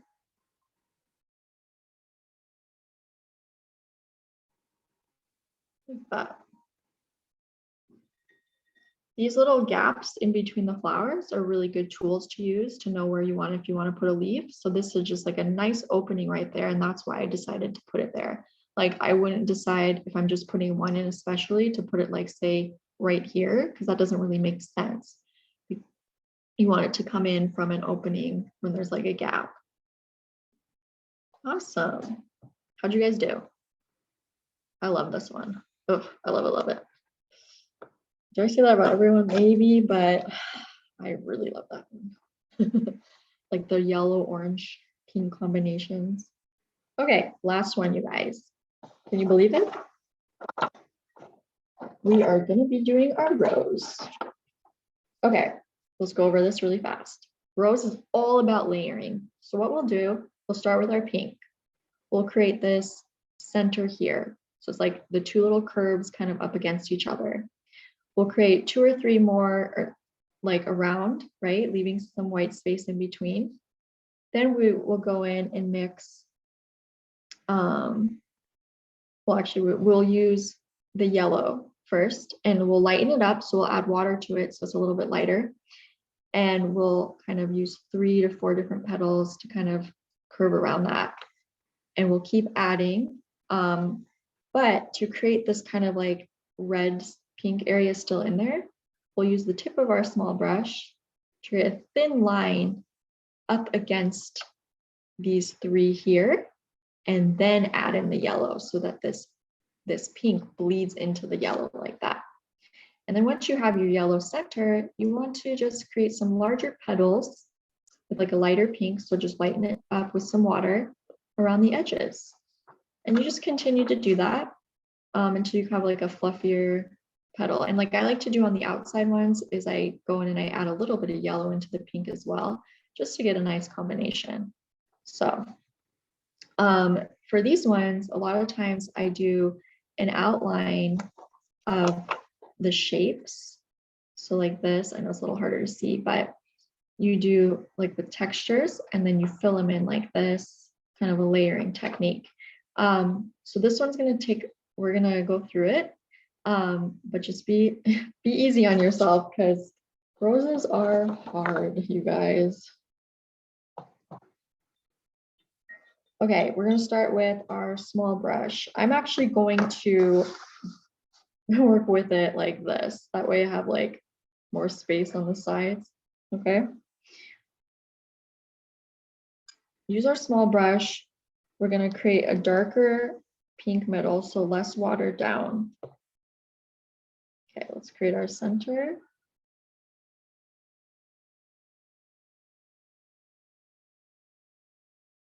So a top and the bottom like that, leaving that white space in the center. Then if you need to load your brush up a little more, you can.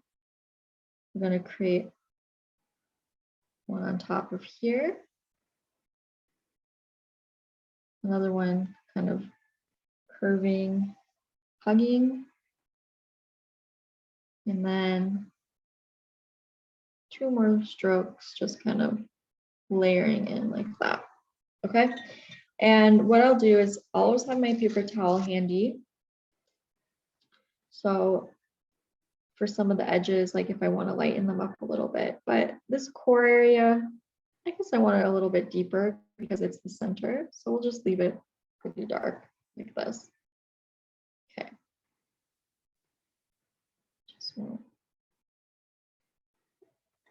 Now what I want to do is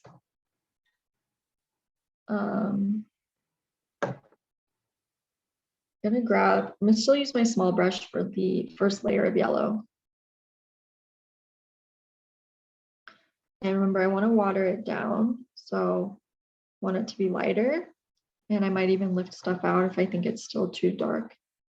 Okay, so starting off at the right here, I'm going to create a petal that's kind of coming in like this. And then I'm going to fill it and then kind of touch into that pink so it kind of bleeds a little bit into it.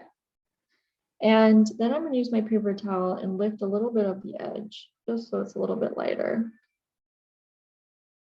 Okay, now I'm going to go up to the top here, create like a curved top like that.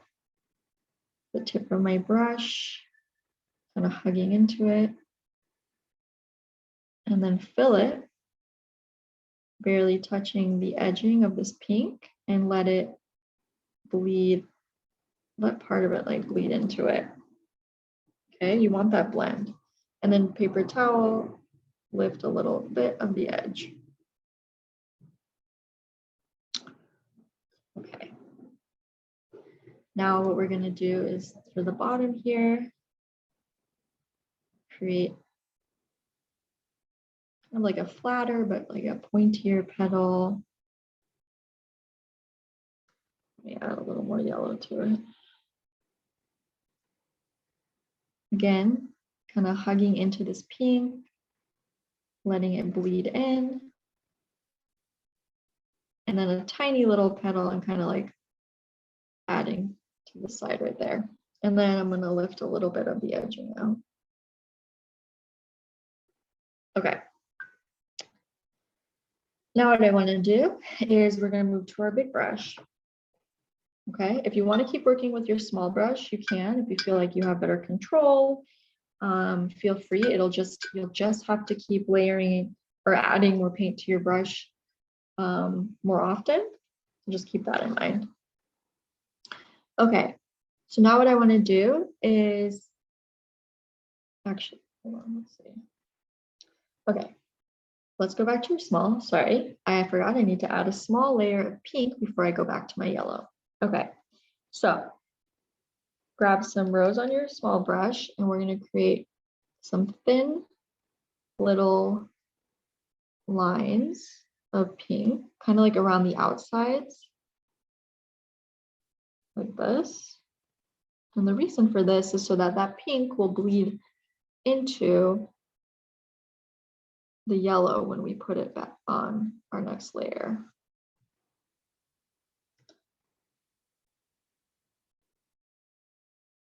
Okay, so now moving to my large brush with my yellow, I'm going to create a petal coming around like this, and notice that pink just really going into it, which is nice. Then going to create another petal,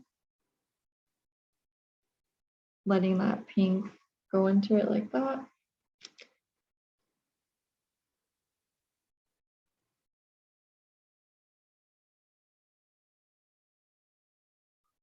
Same thing with the top here. And another one. So we're doing about 5 petals on this layer. Like that. If I want some of more of the red to be more bleeding, I go over it with some more water so that it doesn't look just like a straight line like we talked about. We just want it to bleed a little bit into the edgings. Okay, so then I use the little paper towel again and dab out a little bit of the edges. The reason I do that again is just for that contrast between some lights and dark yellows. It helps really get those petals to pop.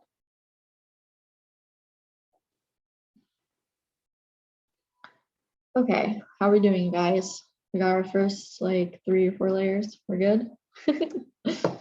Okay, now what I'm gonna do, I'm gonna add some larger pink petals, hugging the yellows. and then dab out the ends if they are too dark as well. So I'm gonna just test my pink. So that's way too dark. Oh, you didn't see. Okay. We want it lighter, like that is good. Okay, so I'm gonna create one at the top here, kind of textured. And then another one kind of hugging that. I want one to be like kind of swooping below like that. And like, it's a little harder to see, I know, because it's lighter, but I'll try to darken it up a little bit for you. And then I create one hugging kind of like in between the two, like this. I'm gonna go in, add a little bit more pink to the inner edgings of these petals, just so there's a little bit more depth there. Okay. Okay, so go back to our lighter pink, so just a little more water.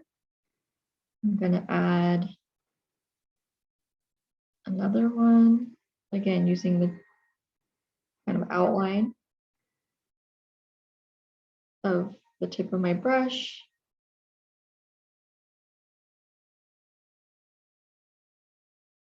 And let's see, I'm gonna have a larger one, kind of hugging out and in,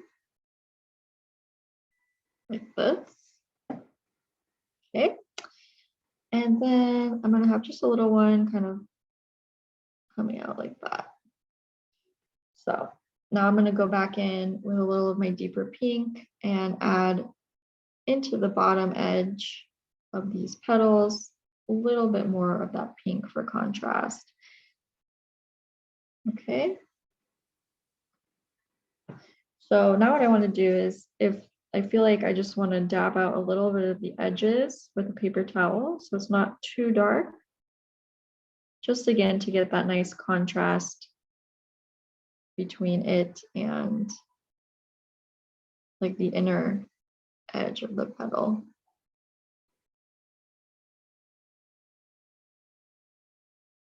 Okay, like if we wanted to, we could even stop here, like it's a very beautiful rose, but we're gonna just do another layer. Okay, so again, we're gonna do the light pink with our large brush. Okay, so let's add another one here. And then we'll add another one, curving off here.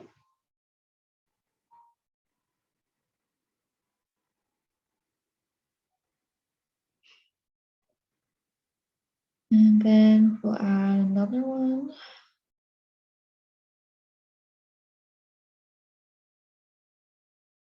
In here.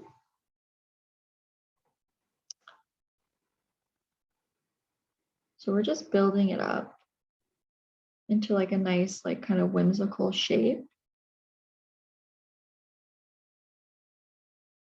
And as you're going, you can go in and add, like with your small brush, or if you're using your small brush, use your large brush. While the pink is still wet, I sometimes like to go in and add like a little bit of yellow into some of these pink petals. I feel like it just ties everything nicely together.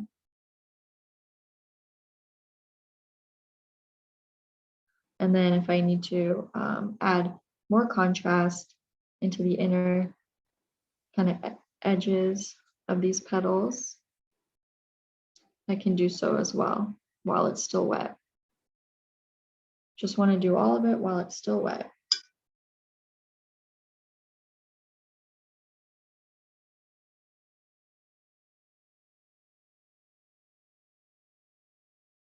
Okay, so I need to add a little bit more at the top to balance it out, just a little.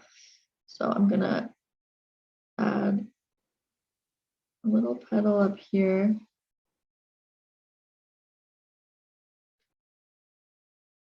And then a really lighter one kind of up at the top to hug it a little bit.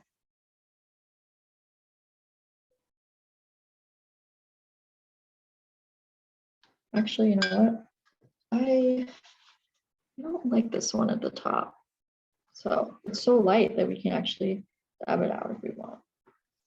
I want it like really, really short because I like the angle of this rose. So I don't want it to get too high at the top.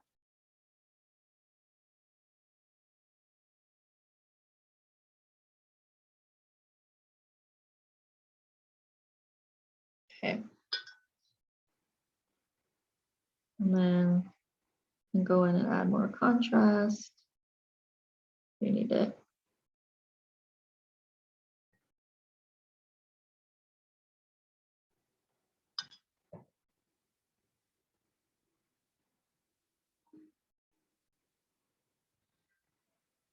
Like I said, it's just, you can keep adding petals until you feel like you've created this balance that you like.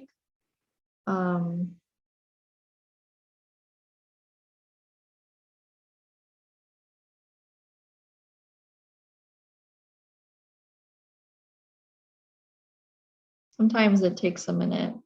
Even I feel like just like roses for me, like still takes so much practice sometimes, depending on the type, but they're definitely like one of those ones where you have to like kind of sit and play with it for a while to get the layerings all nice that you want. I think the biggest thing here is that you create your contrasts between your petals, but also you know, create this variation of different petals so that they look, you know, layered. You don't want them like too thick. And this one specific, like it's really nice because it has like a more of a yellow core and then this like pink outer area, which I really love. Okay. So we can mess with this forever. Like honestly, like you can just keep adding in more layers and kind of play with it.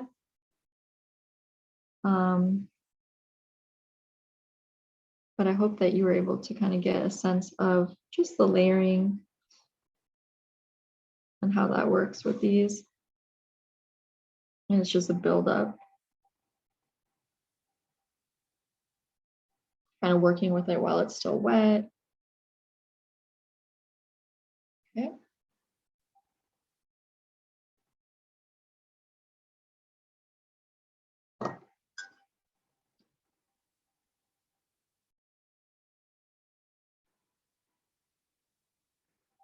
And just adding in some of this pink into the inner corners of these petals really helps them pop.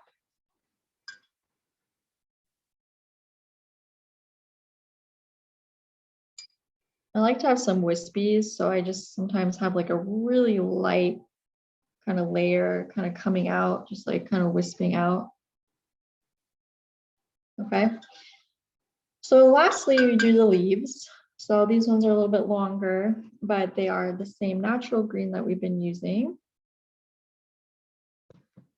I dripped it into the top here. Let me dab it out. No big deal. Okay. So what I do is just with the little openings that we had talked about, I create like little groupings. So there's one here. Again, using the side of my brush and just pressure down on my paintbrush or on my paper. And then I create another layering of about 3 over here.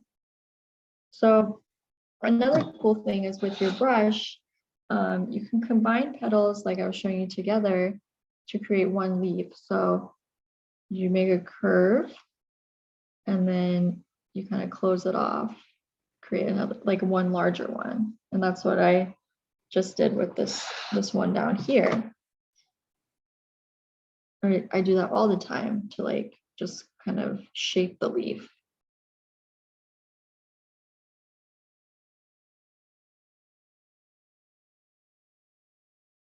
Okay.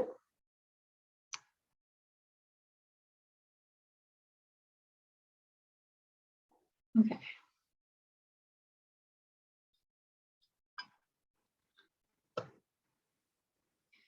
Okay, so that is our rose. So let's see what we all did. If you guys are willing to, I would love to see what you made. These 6 awesome things. So I did the orange. We did the cactus. Did the leaf. I just don't trust myself. I have so much open paint that it's gonna fall everywhere. Okay, so we have this one, this one, this one, this one, and this one, guys. Oh, we painted so much today. Okay. So I am so glad you guys are here with me today. And you know, again, this was just a little different than what I do normally, just like cacti. We do have a cacti, which was fun, but I like to mix it up a little bit. Is anybody willing to show what they did? No, that's okay. You don't have to be. If you do social media and you like to post things, please make sure to tag me, Pink Puddle Studio. I would love to see it, and I'll reshare with your permission, of course. Tomorrow you will receive an email just as a thank you. I'll have a sheet for materials that I used today that you can look at with links. And then also I'll have the discount for next one's workshop, France. So there'll be a discount for you if you take this really tiny survey for me that helps me better my workshops. It's like 4 or 5 questions, like multiple choice, most of them. And then, yeah, you'll get a discount for France. Okay, so just, you know, I hope you guys had so much fun. I hope you learned, you know, at least a little that you can take back to your practice. And I hope I do see you guys again. Here, let me switch my camera so I can properly say bye to you. And I just want to make sure, did anybody have any questions for me today about any technique or anything? Let's see.